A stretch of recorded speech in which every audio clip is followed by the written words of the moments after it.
Welcome to the Lifestyle Chase. This podcast features high performers who have found a way to live their best life while balancing their health, wellness, friends, and family. Proudly hosted by me, Chris Little. Without further ado, let's get started. Welcome to the Lifestyle Chase, episode 24 with Ula Kaniuch. Did I say it right? Kaniuch, yeah. Close. Almost. How are you doing today? Good. Busy day, but it's been a really good day so far, despite the cold. Yeah. So what did you do so far? I started this morning with a workout with the guys, I call them the boys, at Panther Gym with Ben. I haven't gone in quite some time, just my schedule didn't allow it. So today was the first Thursday back with them, so worked out at 6 a.m. We went and grabbed a coffee at Credo and then grabbed a sandwich at Lockstock. So it was like the perfect start to a Thursday. And then I've been in the office until here, kind of building out the content plan for my newest clients. Sweet. That's exciting. Yeah. So take us through your busiest day you've had in the last month. My busiest day. That's hard. I mean, they kind of blend into each other. So I'd say they're usually more busy if I'm trying to pack in a workout or two, and on top of that, do like a client visit or something like that. So I'd say they're usually the busiest also when you're trying to, or when I'm trying to balance in a little bit of my personal life with that of work. So last week was a bit of a clusterfuck, and I had to reorganize this week. So I'd say last week there were a couple of those, oh my God, what's going on days. And not at any point was I not happy. It just was really packed. To the point where I adjusted my workout plans. I got really strict this week on when I get up, when I work out. Had to say no to a couple of things. And yeah, it's a little bit less crazy this week. But typically, if I can get to the studio or work out by 6 a.m. and then it just goes. I don't know. Yeah. I don't know. That's a hard question to answer. I never think of it that way. I find everybody has a different answer, and I like to ask that because people don't quite get it, just how diverse the community is. I have had people make comments that they think my life is busy, but at no point do I feel like it's overwhelming. I like to stay busy. Like, I don't have a TV and I don't have Netflix, and when I'm home, I'm like tidying up, I'm listening to a podcast, I'm moving around. I really like sit for long periods of time at home unless I'm reading a book or ready to go to bed. Yeah, that's a good way to be. Yeah. So a lot of people that listen to this might know you from Lululemon, but you recently left Lululemon? Yeah, 2 weeks ago. So what was life like before Lululemon? Before Lululemon? Yeah. My background is design, so I'll start there. I worked from home.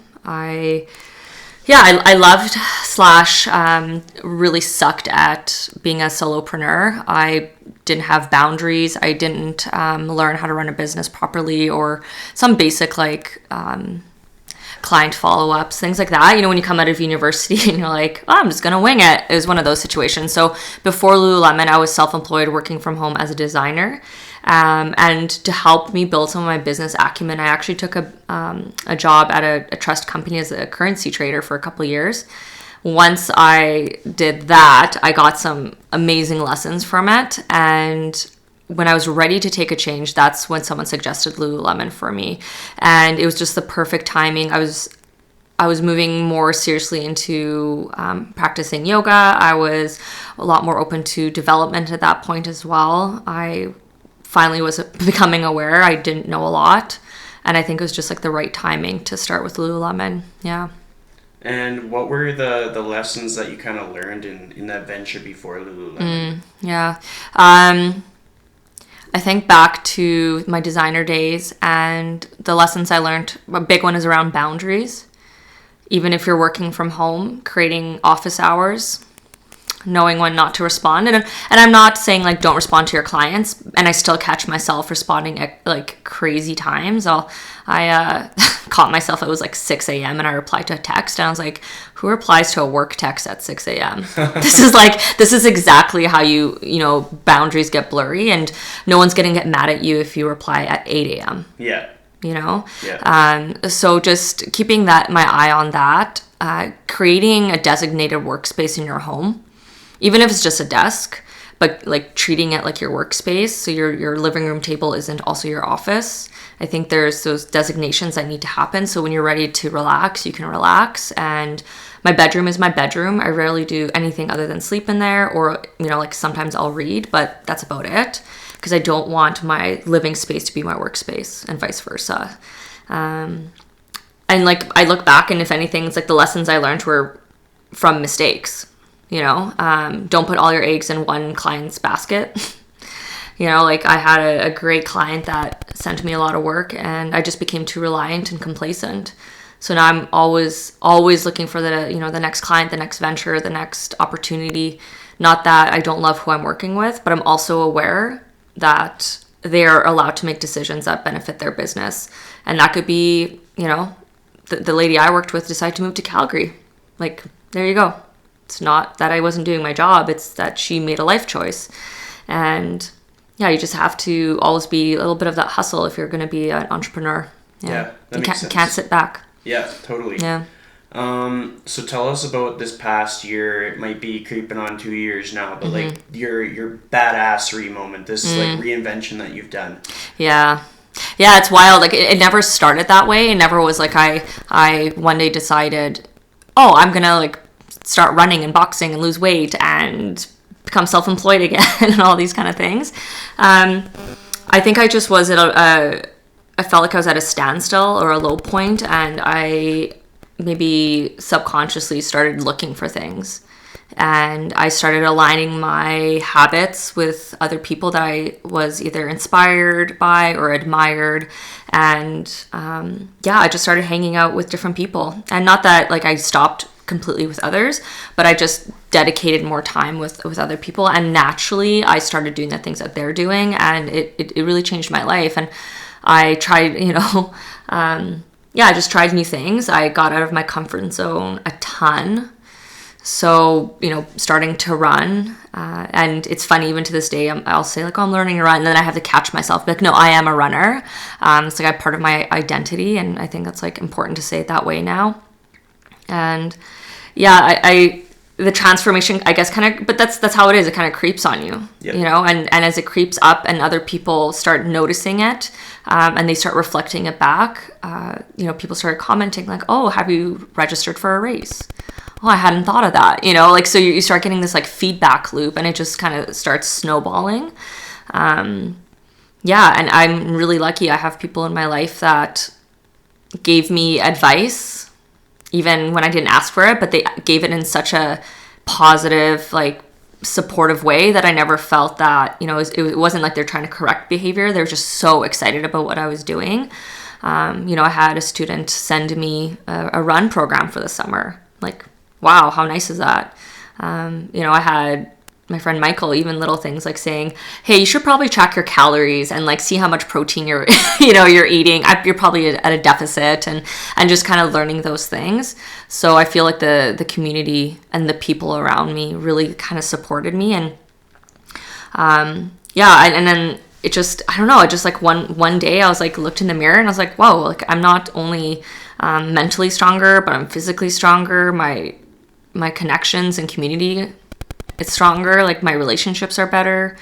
I look at I call it my board of directors. It's like this group of women, and we check in on each other. Like we send texts, we send memes, we ask questions, we refer clients, and I'm thinking, man, like a year and a half ago, I couldn't have said I had that. Yeah. I had friends, but I didn't have people that were friends and also like really rooting for me. Like, here is a client. I'm like, whoa, like that's amazing. So really believing in me. Yeah. That's so cool. And it's relatable because like my own journey, I completely changed careers. Mm-hmm. This podcast has kind of like nurtured some of the relationships that I have, because I actually get like that every week. At least once, maybe sometimes twice, I have like a genuine conversation with a person. Mm-hmm. And it's not like rehearsed or scripted. It's like real and authentic. Mm-hmm. That's become so valuable to me, because there are so many people that can like make me a better person. And if I put it on a podcast, I can make a lot of people a better person. Yeah. It's just so cool. Yeah, I feel like I've been a lot more vulnerable in the past year. Just being really a lot more honest with people around me and telling them like, no, actually I'm having a really shitty day, or like I'm really struggling with this run, or I don't want to do that right now, or I'm really exhausted. And I think those moments have led to the best conversations. I'm like, why am I pretending, why am I pretending that I'm not tired, or whatever it is. People reflect that back. When you're vulnerable, they'll reflect it back. And if you're vulnerable with the right people. Yeah, no, that makes sense. You have to choose your people well. Mm-hmm. So you talk about your board of directors. Mm-hmm. Who is your board of directors? I'm curious. So I have my friend Kara. She actually used to be, well, she still is my chiropractor. That's actually how we met. Andrea Rice is on there. Ali is on there. Danielle Murray. There's a photo of us on all of our Instagrams. We did our girls' Christmas brunch, and Des is on there. She's my roommate as well. So these are the women in my life that know everything. Yeah. Like I could blurt anything and then be like, cool. Like there's no wrong thing you could say to them, and I really respect them for what they have created, the work that they've done themselves, whether it's personal or professional. And I feel like having that core group of people is so important. And I remember years ago someone had told me that, like, I didn't make up the term board of directors for life, but someone told me that I needed one. Yeah. And I didn't purposely start it, if that makes sense. It just kind of happened. And now I feel like there's others that I have added to the list. And I would say like Jared Smith is one as well. Like he's a guy that, I was boxing with this morning, and, we sat down at Credo for a coffee, and I was like, man, like I'm at the point where I'm like, oh my God, what if I have to hire someone this year? How do I do that? What's your advice on this? And he has years of experience, and and we can make jokes about it at the same time. So I'll always listen to someone that's like way further ahead of me. So I'd say he's another one on the board. That's awesome. Yeah. So try and summarize the advice you've gotten from these people in your life into 3 of the top advice. Top advice. I'd say just for most recent and kind of what has been impacting my kind of work decisions. Jared had said that you're going to do just as much work for the clients that pay you less than the ones that pay you more. And he's so right. Like building out a service-based business where you're trying to accommodate everybody, it can be really difficult, right? I'm not the type of person to be like, oh, you're on this tier, I'm not going to do that for you. I'm the type of person that's like, no, it just actually needs to get done. So it's been the back of my mind of like structuring a business, knowing that if you're the type of person that's always going to do the most, then why are you trying to tier clients? Like just do the best that you can for all of them, and then structure your pay in that regard as well. So I'd say that as well has been quite eye-opening, and he even said it this morning, because I was talking about like, okay, so as I've taken on I haven't taken on clients yet, but I've opened up time to be able to take on clients. Like, what does it look like to structure and all these kind of things? And so it's interesting having that perspective, because I agree. I was like, there's no way I'm gonna do less. So what does it look like if you're always going to do a lot? It could mean that you're also stretching yourself. If you're pretending that you're going to do less. Like, you're going to be a lower tiered rate, but I'm going to do less. No. You're going to do just as much. I'd say that. I'd say in the last year, Michael Dietrich has been kind of my go-to like guy friend for relationships. He just gives me like the dude's opinion on things. And he just was like, you shouldn't date. Solid advice from Mountain Mike. And I was like, okay, sure, whatever. But yeah, I look back at it now and I'm like, yeah, like you're totally right. Like I was like, what was I thinking? This was bad. So he's definitely the guy I like go to for guys advice. Yeah. And Yeah, I'm so grateful. And he's gone through his own things as well, so he has his perspective on it. But I'm so grateful that, the couple times that I've gone to the mountains with him, or, we'll go to the gym or whatever it is, he he almost just says it so blunt. Yeah. Yeah, and I think it's hard when, I went from like an 8-year relationship to being single, and then having someone be like, no, you shouldn't date. But like my norm was being in a relationship. So it's easy, I think, for people just to fall back into a relationship. So having like a clear head, actually giving yourself time to grow as a person, get back to what's important to you if you've stepped away from it, all of that. I think giving yourself time is so important now. And I'm like eternally grateful that he was a one person who was like, don't bother. Versus a lot of people were like, just like get out there and get dating. And I'm like, yeah, well, that probably wasn't the best. So that'd be. And he's a no bullshit guy. Yeah.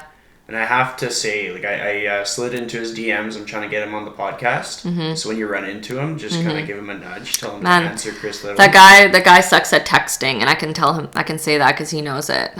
He's busy. He's building his own business. He's out in the mountains pursuing his passion. He's evolving as a human, and his business is evolving as well. So the way I view our relationship is when we have time, we have time. Totally. And in between, it's like totally cool. Like there'll be sometimes like I don't hear from him for 2 months. And I'm like, oh my God, so good to hear from you. Right? So I'd say that's like a really good one. And I think in general, the final one is having as much faith in myself as my friends do. Yeah. I think that's like an overarching theme. I think of like Farah is a good one, Farah and Nahid. They're like huge cheerleaders for me. And I jokingly told Farah, I was like, if I meet a guy, you'll know it's serious if he meets you. Because like if they don't pass their, you know what I mean, thing, then they probably won't go far. But I just respect their opinions so much with business and personal life. Yeah. Like I look at them and I'm like, you guys are an amazing couple, like, and every couple will have its ups and downs, but I'm so inspired by how much they support one another while also giving space to do their own thing. Like Farah does her own thing, Nahid does his own thing, but they also support one another. Like, Nahid going to her classes or whatever it is. I really admire what they do, and they have so much faith in me. And I look at my friends that I look back on it, and I felt in the moment I was like, wow, I feel like they're taking like a chance on me. Yeah, that's extremely relatable for me because like I've grown very close with both of them, and I kind of have that same thing. I'm like, if a girl comes with me to a spin class, then it's serious. It's like, oh shit, like Chris brought somebody. Yeah. Uh-oh. I think they're so smart. But they're not just intelligent when it comes to, business and whatever, but like, I don't know what the word I'm looking for, but emotionally intelligent, and like they really follow their heart, and they're so kind. Yeah. So I really like trust their opinion. Yeah. So I'd say, that'd be the last lesson is just, and I'm not there 100%. Like I'm not maybe as confident or believe it as often as my friends do, but I just think back to how many times my friends had faith in me. Yeah. I'm like, wow, people care. It's an important reminder, and if your friends don't have that faith in you, you gotta get new friends. That's just how it goes. Yeah, and also I think what I'm trying now to do is reciprocate as much as possible, not just to them, but kind of pass it on as well. Like there's a couple of people in my life where that some are younger than I am, and I'm thinking, I wish someone had said this to me when I was their age, or I wish someone had just invited me to something like this when I was their age, because it could be the stepping stone to like their next venture or their next opportunity. And really that's like, what else could you do? It's so simple. Yeah. Yeah. That's awesome. So in the last year, you've become a dog mom. Yeah. Tell us about that. What were the 5 best things and the 5 toughest things? I've always wanted a dog. So leading into it, I actually spent quite a time waiting for a rescue. I really wanted a whippet, which I do now. I have. So it was a lot of patience. And then finally what it took for me to get Indy was my roommate Des saying I should get him, because I obviously live with her, right? So she's like, if you get Indy, he didn't have that name at the time, but if you get a dog, I'll help you. And I was like, okay, great. I'm going to do it. Let's see. I'll start with the hardest so we can end on a positive note. That's awesome. Hardest. I feel if you want a lesson in,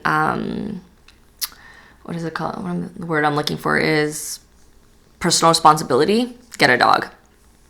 They reflect back everything. It's like having a child in the sense of if I'm stressed and high strung, Indy gets stressed and high strung. If I'm messy, Indy will destroy my things, and that's a reflection of my my home or my mental state. If I'm stressed and he's not getting enough exercise, well, direct response is that he's going to be hyper in the house or all that kind of stuff. So I'd say if you want to learn personal responsibility, get a dog, get a puppy. So that's been interesting. And then also juggling and balancing my life, knowing that they require so much work. So I was driving home on my lunch breaks at half an hour, and I timed it. I had 10 minutes to get there, 10 minutes with Indy, 10 minutes to drive back. And asking for favors, asking for help to dog sit him and all these kind of things. And understanding that once you have a pet in your home, your life has to adjust. But that's also why I got a dog, because I felt like I needed an anchor, something to bring me home and really structure my life. So I'd say that's both sides of the coin, as good and bad. If you have a pet, you have to structure your life. It's like having a child. You have to be up at a certain time. You have to walk them at a certain time. You have to do things at a certain time. You have to plan your life. You have to be really organized. And they're freaking expensive. And it's not like it's not the cost of buying the dog. It's the everything else. Yeah, he chewed my passport, my glasses, 2 pairs of glasses. I had to completely replace one a couple of weeks ago. Yeah, all those little things you don't think of, but I mean that's kind of what you sign up for. And I was really surprised. What's hard is you get so attached. I'm going to the mountains this weekend, and I'm already feeling guilty. Because he throws temper tantrums. He's so sensitive. I went to Hawaii, came back, and it was a week of temper tantrums, of him being upset. What did you do? Why would you leave me? Yeah. So, and just really seeing your reactions and your emotions and controlling them and understanding that a dog, Indy doesn't understand negative. Try to communicate only in positive. Right, so just getting really creative, trying not to get mad. And there's days where, I texted Des the other day. I was like, I'm gonna lose it because, he's woo-wooing at me. He wants attention. I'm trying to work at home and I can't work and all this kind of stuff. So, just figuring it all out. But the positives outweigh so much. He's the cuddliest guy ever. He's happy to be held. He just wants to hang out. He just wants to be near people. He's so gentle and kind to humans and every other animal. I could just keep on going and be that creepy dog mom, or that weird dog mom, I should say. But I'm so grateful that I have him. Yeah. When you got him, was it kind of a leap of faith, or did you have all your ducks in a row? You were financially ready. It was really funny. It was really hard to get a whippet, and then there's not a lot of breeders in the province, so I started considering going down to California to get one. And I emailed a couple breeders, and one responded with, hey, I actually had someone back out. Do you want one? And it was a week later. And I was like, sure, no problem. So, it was kind of sudden. I had nothing ready to go. And I ran to the pet store and got a crate and didn't even have dog bowls or anything. And she gave me a leash when I got him, and I was like, thank God, I don't even have a leash. I'm so unprepared. Yeah. But they need a special leash. They're not they need a sight hound leash, so they're not easy to find. And so I was totally unprepared. Yeah, my house was just okay, buddy, try not to chew things while I go get a baby gate. Totally. That was the situation. That's the way the best things happen. Just all of the big leaps in our life. We think that we're just going to know that we're ready, but we're never really ready. No. I think I honestly look back on this, the months that I've had him, and he really helped me. There was times where I was really low, and I think back and I'm oh, Indy really helped my mood. And I keep saying that I'd love to train him to be a therapy dog and volunteer with him, just because I feel he's helped my life so much. He's really elevated just my general mood. Like you can't be upset for too long when you have him in your lap and he's there. I believe that like people don't deserve dogs. Like, that's how great dogs are. And I'm such a fan of other people's dogs. Truly, I want to get a dog, but with my life, the weekends, how I'm out late working at Central, and then the weekdays, like sometimes it might be like an early start or just there's no balance yet. So once I find balance, even if maybe I'm not financially ready, I'll probably get a dog. But it'll have to be a smaller dog because I don't have the space for... Well, it's funny. I don't think I was... I'm not saying like go get a dog. Like, you're being responsible. But at the same time, that's like what I was thinking the whole time. I was like, well, I can't. Like, I'm out of the house a lot. And the funny thing is, you just figure it out. Like, you just make it work. You figure it out. And I actually had put up on my goals. I had like a printed goal sheet that my dog comes to work with me. Not even 6 months later, my dog comes to work with me. Like, I figured it out, right? Yeah. So he was, the reason I was late today is I was like, I should actually take him home. Like, I don't want to leave him alone in the office. So I took him home. And I'm so grateful to the guys at Move that they sweetened the pot by telling me I could bring my dog to work. I was like, oh, weight on my heart. Well, I mean, I think they had the intuition to know that was like an important part of the deal. Yeah, lifestyle, you know? Totally. So... tell me the 5 best things that you learned from your time with Lululemon. Okay. Feedback, giving and taking feedback. I'd say before I would take feedback in the sense I was used to getting it for design work.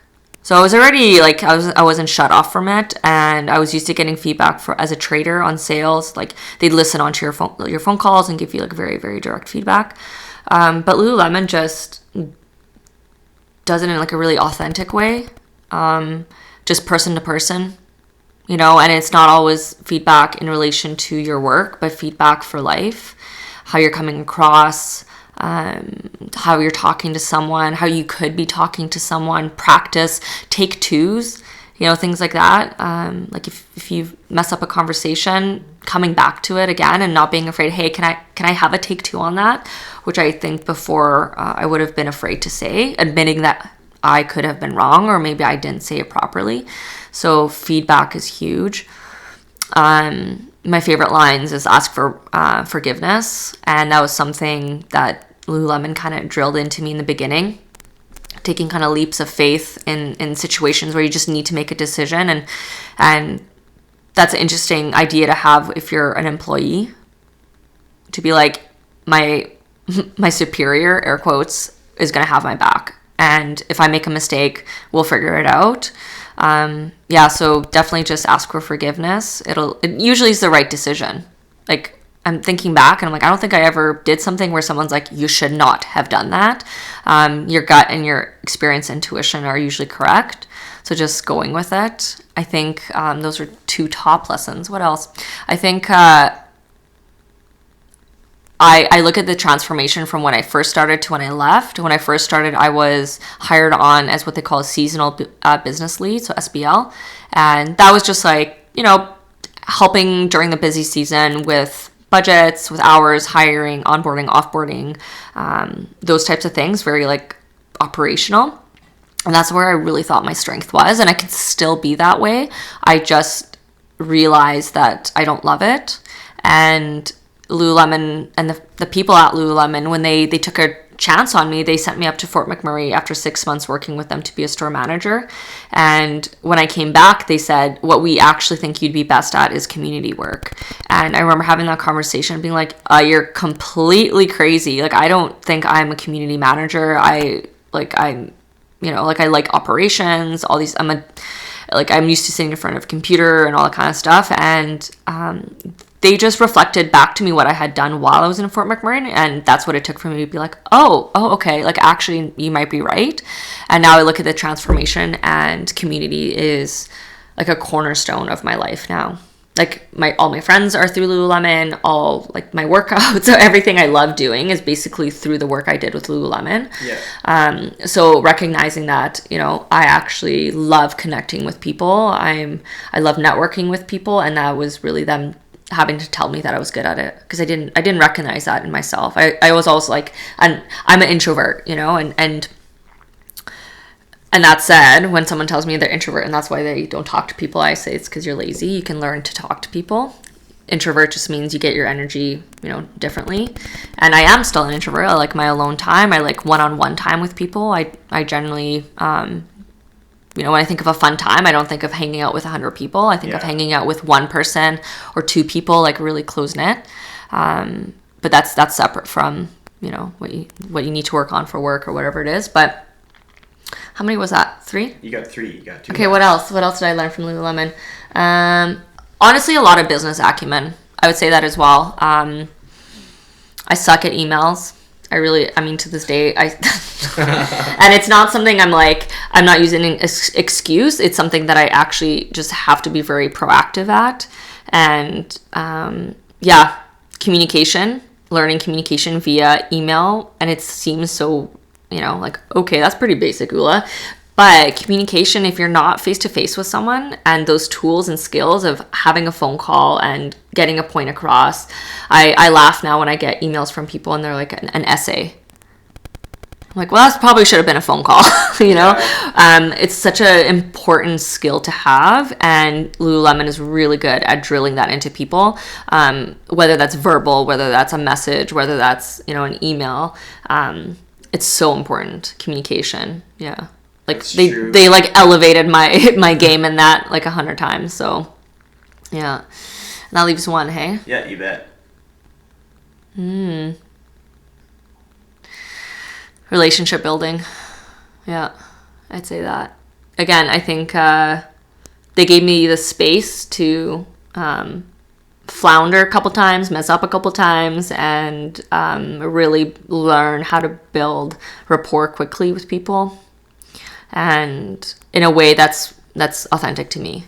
So I never really felt like I had to be fake, you know what I mean? I think there's probably companies out there that your job is to be a connector, but then you go home and that's it. I wouldn't consider them friends or whatever. With Lululemon, I'm like, no. All of our ambassadors have my cell phone and they text me, and I would consider them friends, and people that I go to, and now Jared Smith was an ambassador and those things. And then now they're so integral in my life. So relationship building is so key. And all my opportunities came through those. Totally.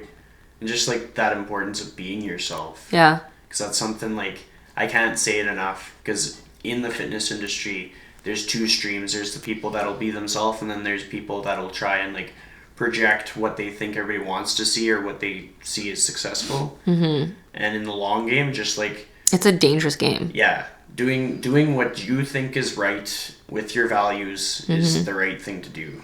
Because people will stand by you, they'll have your back, and it'll work out. Whether you're making a whole bunch of money right off the bat or not, you want to have your life be sustainable. You don't want to double cross anybody. It's just not good. Yeah, and I think portraying one lifestyle or one way of being publicly versus, in private, it'll backfire. Yeah. And people see through that. Yeah. Yeah. People's bullshit filter is pretty good. Yeah, totally. Yeah. So tell me about City Yoga X. Yeah. It's coming back, don't worry. Excellent. I finally am making a plan for this year for what it's going to look like.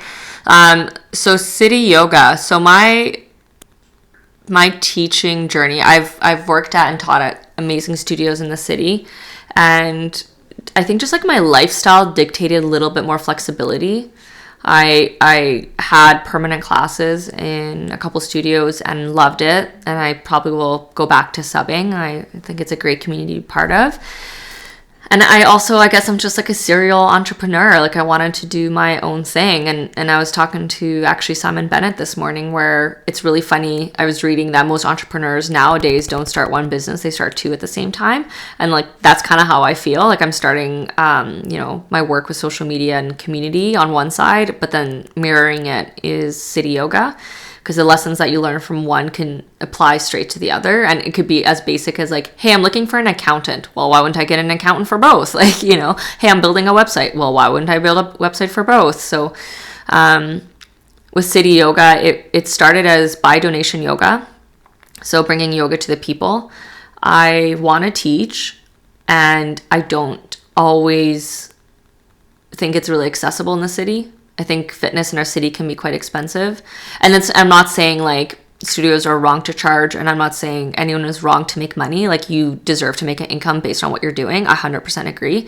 It just gets a little tricky sometimes. And I want people to have access to yoga. So let's say you're a runner and you're committed to having your gym membership, or, you know, you love spin and you're committed to doing spin and you're paying $100+ a month. Okay, so then if you're only doing a drop-in rate somewhere for yoga, and it's like the average rate's $20 a drop-in, I mean, that gets really expensive. And when I was with Lululemon, we have part of our benefits covered workouts. And I'd look at how much I'd spend on workouts every month. I'd like max out our workout benefits plus some. And on average, I could spend like $300 a month on workouts. And I was like, this is insane. This isn't like, the average person can't do this. It's not sustainable. So how can I create a system that would be beneficial for both parties? So that's where I got the donation idea. And I have to thank Danielle Murray, actually, for that one. She pointed me in a direction. There's a studio in Hawaii that does that. And it all kind of came about because the studio I was currently working at shut down. And I was like, well, I don't want to stop teaching. I want people to have yoga. All these kind of like thoughts came up. And being who I am, I was just like, I'm just going to go teach yoga. And if you guys don't want to pay me, that's cool. So I worked with local businesses to bring people into their space, which is a nice exposure for them. Be in their space for, 90 minutes. The class is an hour long. And people donate what they can. And sometimes that's nothing. And sometimes that's like a $20 bill or a $50 bill. Like, I've had friends who be like, oh my God, I forgot to bring money today. And I'm like, totally fine. I'm not even looking at the jar. I'm not giving suggestions or anything like that. You do what you can. And it's always worked out. It's always been, like a great experience for the teacher and the students. It's been wonderful. And I say we because there was a roster of teachers. I didn't do it by myself. We volunteered a lot of time too. We did completely free yoga in the summer, and I want to do it again this summer. We just picked a spot on the legislature grounds and posted a schedule, and just come to yoga. Don't pay anything. Like, we're totally fine teaching for free. And that was also a great experience for some of the newer teachers, which is hard. Like, when you're a new teacher in the city, we're flooded with great teachers. So having to like break into an industry and not having the chance to practice teach, to have students just like totally understand you're new and be like, hey, thanks for class. Yeah. And that's the fitness industry as a whole. New group fitness, new trainers, new yoga, new everything. Yeah. Like, unless you get so that competitive chance to get your feet wet. Yeah. So what was your 2 biggest takeaways from doing City Yoga X? Yeah, I think there's obviously a community for it. There's a need for it. And that's why I'm confident it'll come back. It is coming back, and it'll evolve.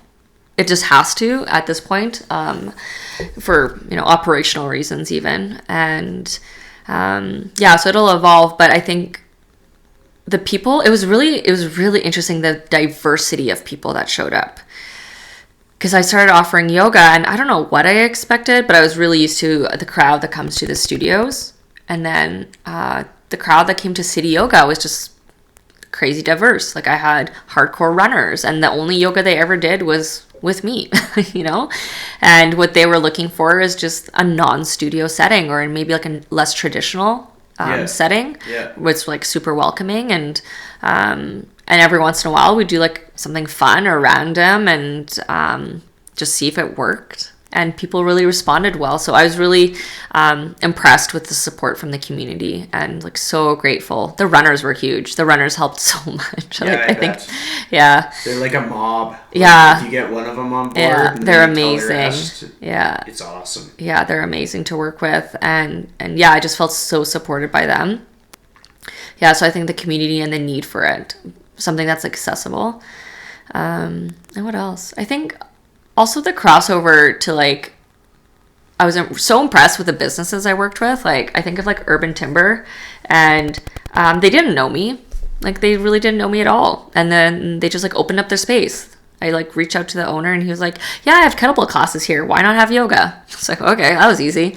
I think to like the Moth, and they hosted a class there. Like none of them had to do that. Yeah. Like they didn't have to do anything. They did not have to open their doors. They did not have to pay for a person to stand there. And like some of them literally gave me the key to their door. I was like, you guys are so trusting, Yeah.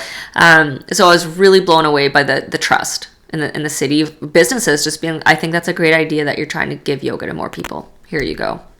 That's awesome. Boom. What was it like the day that you launched on social media? If I felt so vulnerable, yeah, it was scary.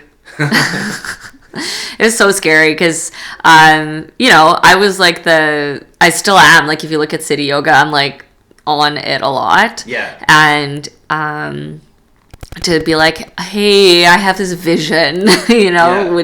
do you guys want to support it? It was really scary because like I didn't know what I was doing. I still don't know what I'm doing half the time. And so kickstarting it, I wasn't sure if anyone would ever show up. And I still sometimes think that, but now I'm confident that, people will show up because they love it and Yeah. they ask for it. So it's scary.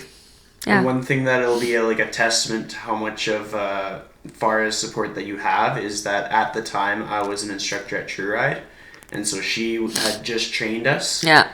And in the group chat, she was like, "All right, you guys, here's this City Yoga X. You're all going to like it and share it." And we were like, "Yep, we're on it." Yeah. So Yeah. it's cool, like having people Yeah. that have people that support them, support the people that they support. Totally. And it's so Edmonton. Yeah. It's so Edmonton.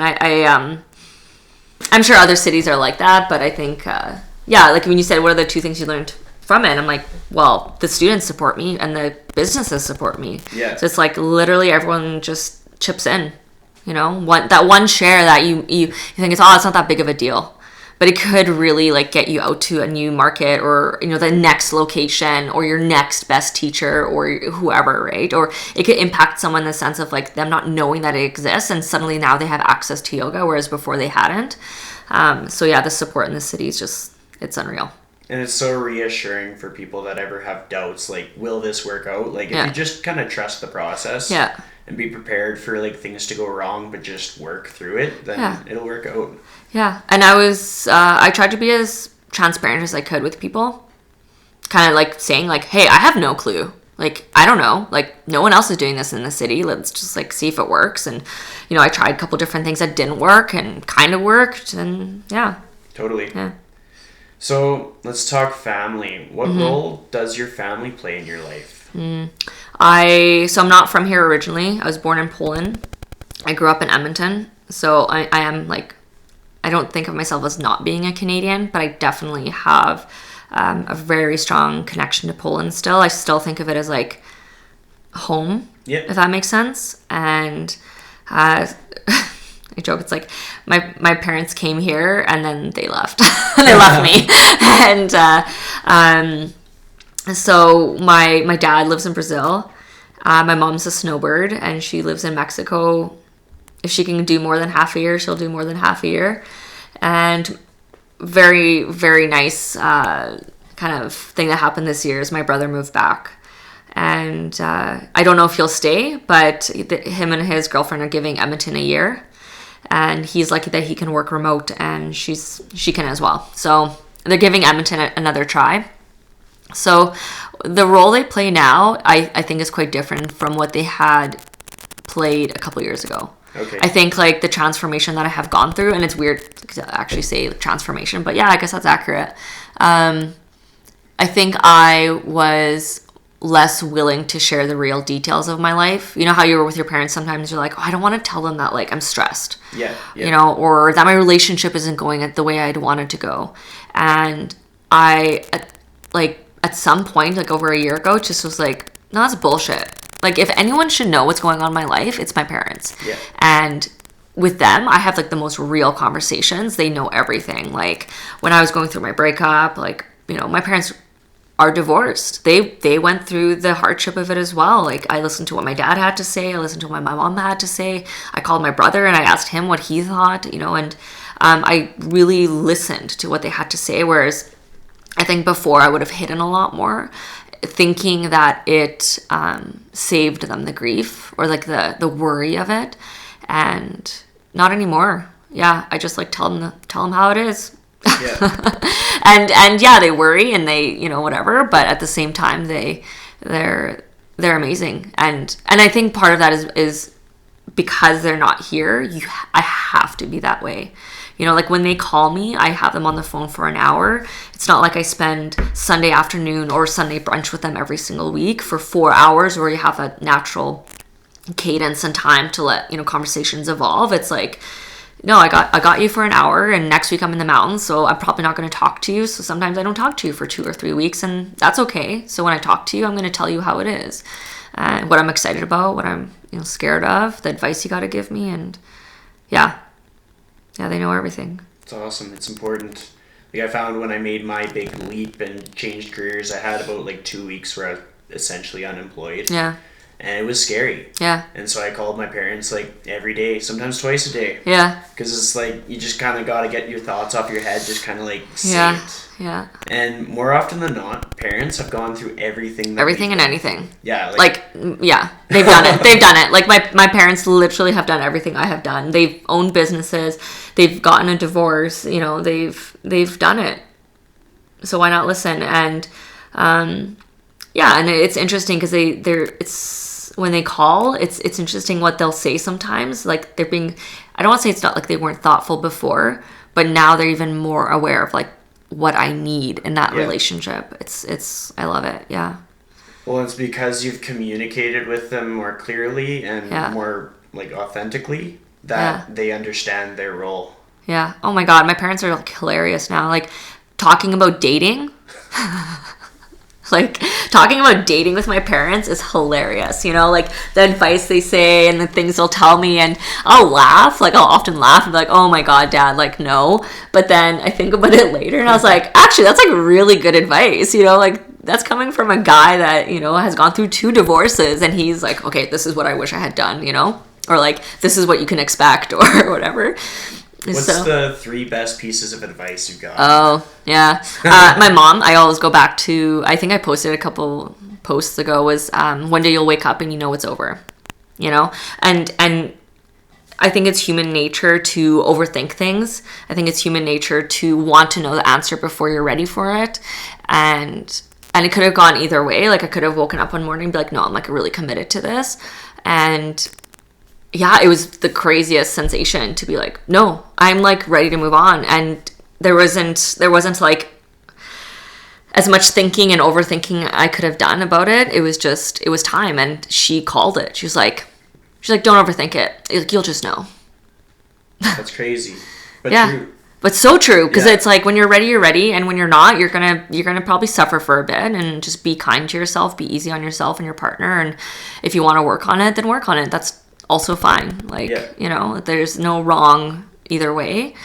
So I'd say that. And I think that's a lesson I'm pulling forward into other areas of my life now.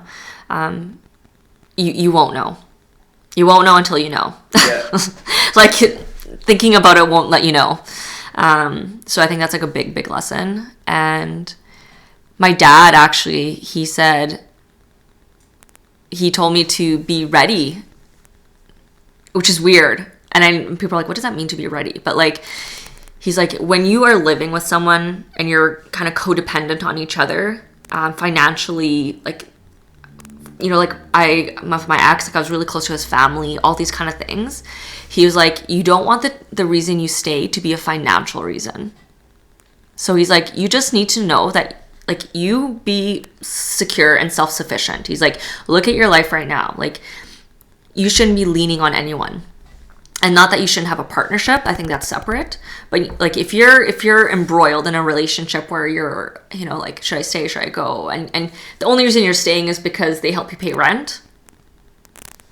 Yeah. Like, come on. That's not a relationship. You know, that's a roommate. So I took account of my life. I looked at like my finances. I looked at like my day-to-day, week-to-week, you know, habits of, you know, where am I feeling like I'm adding to his life or he's adding to mine, taking away, like where are these crossovers? And I just wanted to make sure when I made the decision, it was from a very clear-headed place and not to do with finances, not to do with anything other than like what is the right decision for my life moving forward, not being held by my past. So that's awesome. A really good one. Yeah. That's like also, I think, something I'm pulling forward into other areas of my life and considering like I'm building a business, and at the same time now, like how am I building that business? So if I choose to shift or, change gears, how am I set up financially? Where are my savings going? Like just like fucking be an adult, that one I'd say is a really big one. And both of my parents said it in their own way, but actually listen to what the other person is saying, because what they're saying is like their truth. Yeah. So it's like what they're telling you is true. It may not, like you can make up whatever story you want, but in their world, it's really true. So it forces you to be a little bit more empathetic. So when if you're like out in the dating world now and someone's like, I'm not ready for a relationship, like hear it for what it is. Yeah. That makes sense. It's like they're not ready for a relationship, and you're not going to be the one that convinces them that they are. Just stop. It doesn't say you can't go on dates with them, but don't force something that's not there. You're going to cause so much grief, and the heart isn't that cut and dry, but just really hearing people for what they're saying and asking questions, right? So that's something I'm pulling forward as well. And listening, like really, really, when I was going through like the lowest parts of my relationship, like really listening to what my partner had been saying and being like, holy shit, he's been saying that for 8 years and I never listened. Like I never really truly listened to what he was saying. That's crazy. Like when you take a step back and you just think about it, because I'm sitting across the table from you thinking about my own scenarios in my own life, and I'm like, yep, I've not listened lots. Yeah. And just to like smack yourself in the face and be like, look, like they made it pretty loud and clear. Yeah. Like what if the words they're saying are just what is what it is? There is no backstory. And there could be, but there's nothing you can do about that. Yeah. Like I think it goes back to what I said earlier, like when you know, it's just, so when they're telling you something, they're telling you something. And if it's not the answer you want to hear, I think like don't be afraid to ask questions. There has been times where I've like asked questions and clarified and been like, oh, okay, so you said that and I had misheard. Okay, great. But I also was on the other side. Like I had people not believe me when I said I wasn't ready for a relationship. Yeah. So I've been on that end of it where I'm like, oh my God, I need you to hear me right now, and you're not. I'm not. This isn't some bullshit excuse. It's real. It works two ways, just like we don't hear other people don't hear us. And it's so frustrating. It's so frustrating. And again, there's a truth to what they're saying as well. Yeah. So it's their truth. Yeah. And just be like so empathetic and kind. I feel like this whole year I'm doing a photo project, and the word this month is soften. And I feel like I've really softened up where I don't take things as hard. I just try to be kind to myself and others, and sometimes I want to throw a temper tantrum like every human and whatever, but I don't make decisions from that place. I think I've been just way more laid back and like, it'll work out, don't worry about it. Yeah, totally. Yeah. So what was it like when you left Lululemon? Yeah. What was your last day like?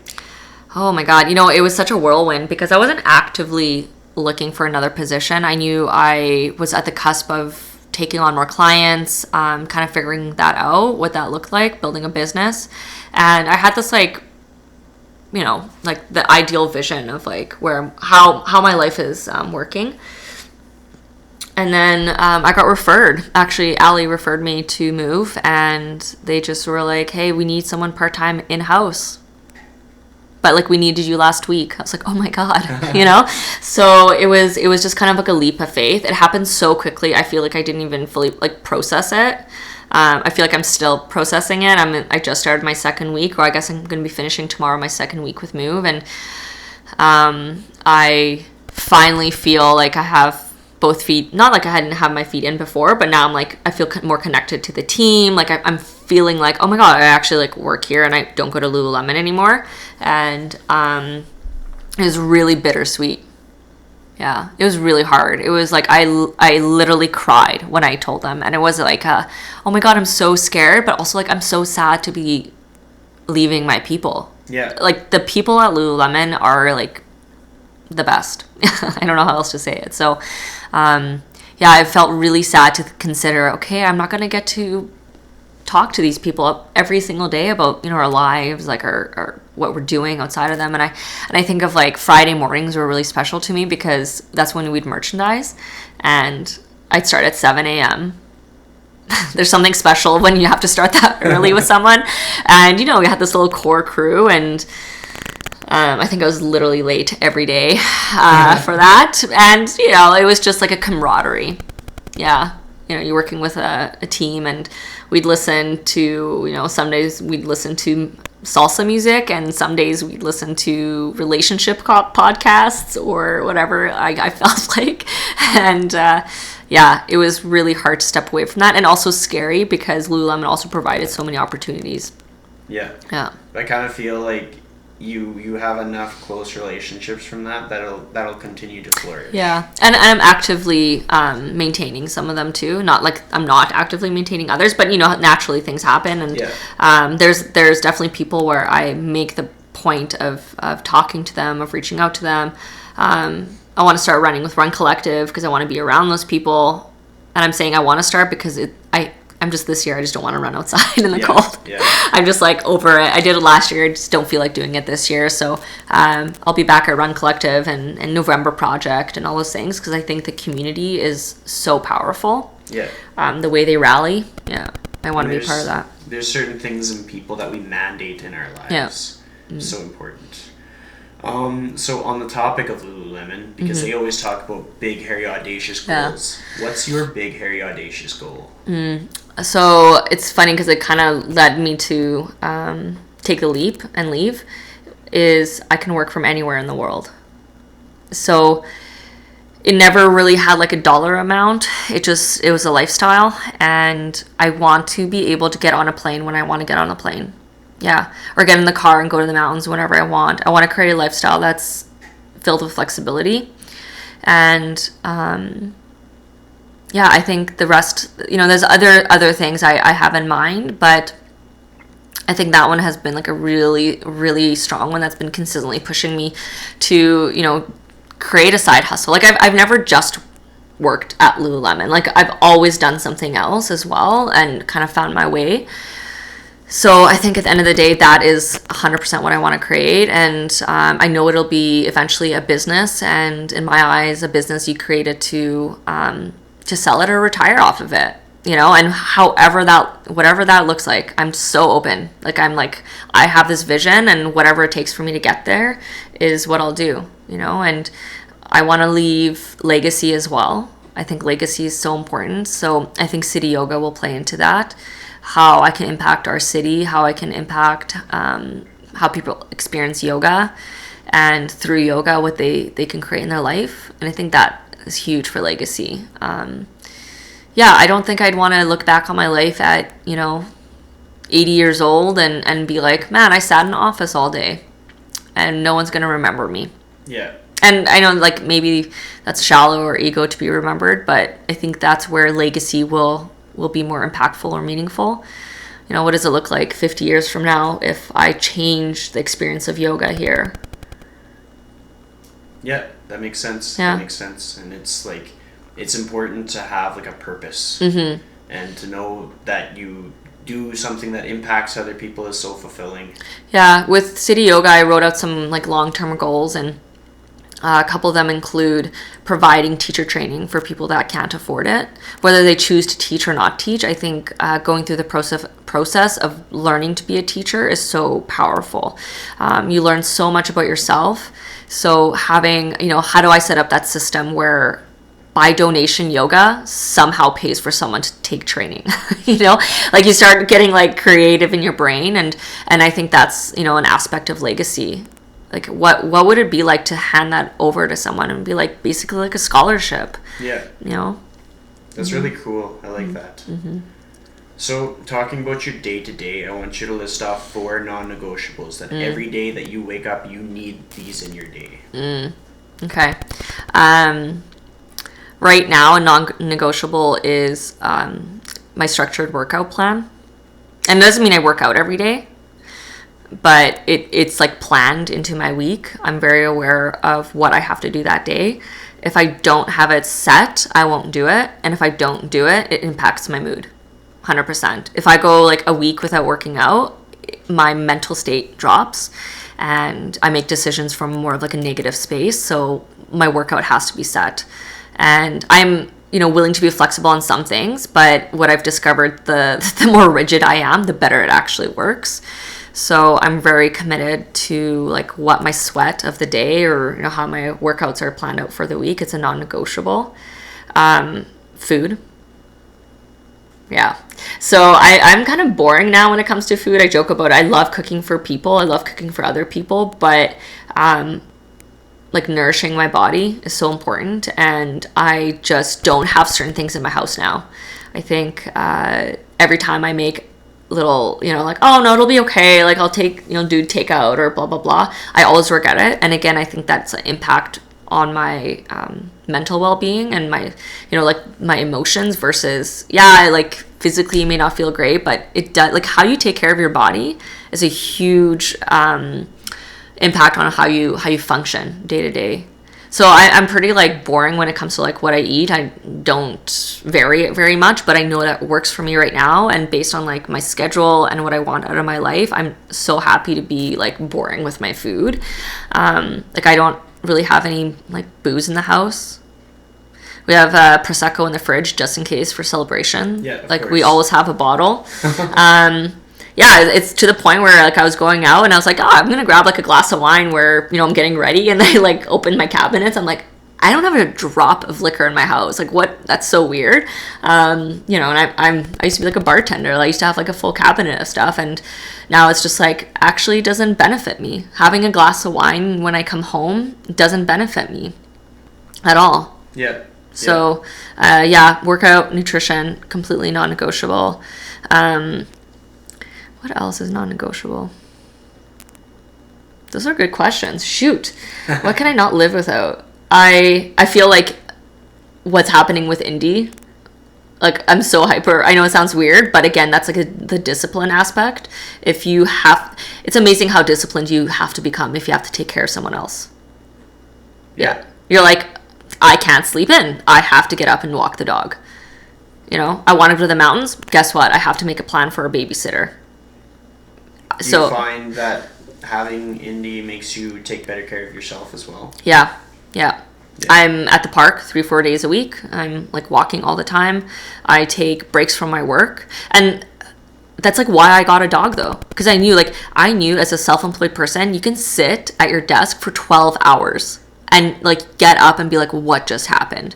So having indie, sometimes it annoys the crap out of me to be like, oh my God, I have to take you for a walk again. And at the same time, I'm like, thank God I have to get up and go outside. Yeah. Like the days that I'm like, I don't have time to take you to the park for an hour are probably the days that I have to take you to the park for an hour. And it gets me out. Like when I go to the dog park with him, I don't wear headphones. I just walk and I enjoy the walking. I meet people. I've like literally made like other friends at the dog park, like people you recognize and go for walks with and get connected to the community. So like how life revolves around indie. It's like I'm very cognizant of it. Like I have to plan. So that's kind of a non-negotiable. And I don't know, I guess kind of, I mean, it really ties into probably the sweat, is I try to stick to a schedule.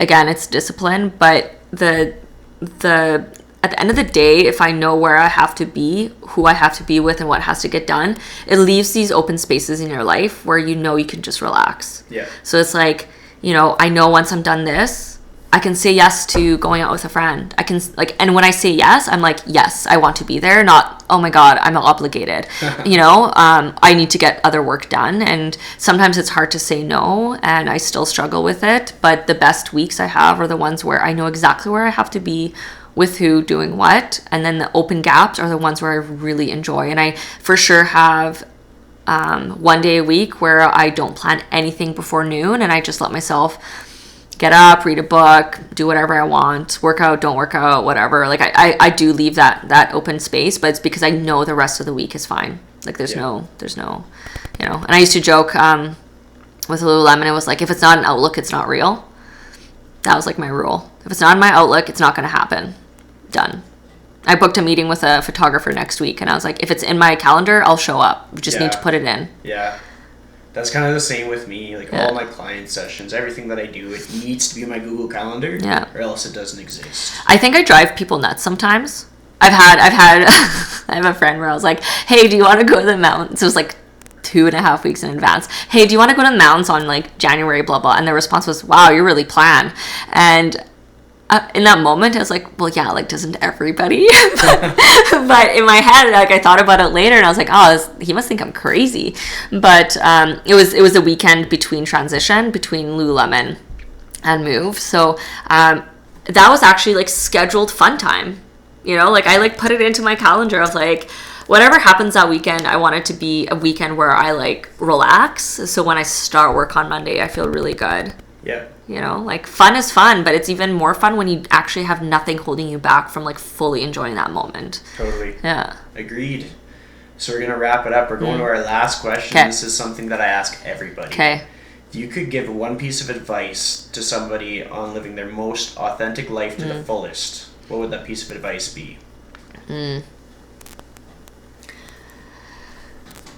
Whew. Enjoy the process and keep growing. I know it's kind of like a double, but I think the advice I would give is just keep growing. Be open to change. Yeah, be open to growth. Read books, listen to podcasts, ask friends, tell your parents the truth. I think if you want to live an authentic life, then you have to behave authentically, like live into that identity. Yeah, live into the identity of who you want to be, and be open. Be open to hearing things you don't want to hear. Yeah, you have to have room for growth. I think recently I was reading somewhere about like the idea that imagine if your best self, like imagine if what you are now is your best self. That's boring, man. Yeah. You want to level that shit like up. You want to level it up, then you are not your best self. So like let's not pretend we are. Like let's just admit that we all have faults. We're going to all be vulnerable. Go ask a friend for help. Go pick up a book. Leave some time for your own development. Yeah, it'll I'm still doing it. I'm not like some, like I don't know the answers, but that's what gives me space to make mistakes and grow. Yeah. That's awesome. Yeah. Well, it's been a pleasure sitting down and chatting with you. I'm sure I'll see you around. Yeah.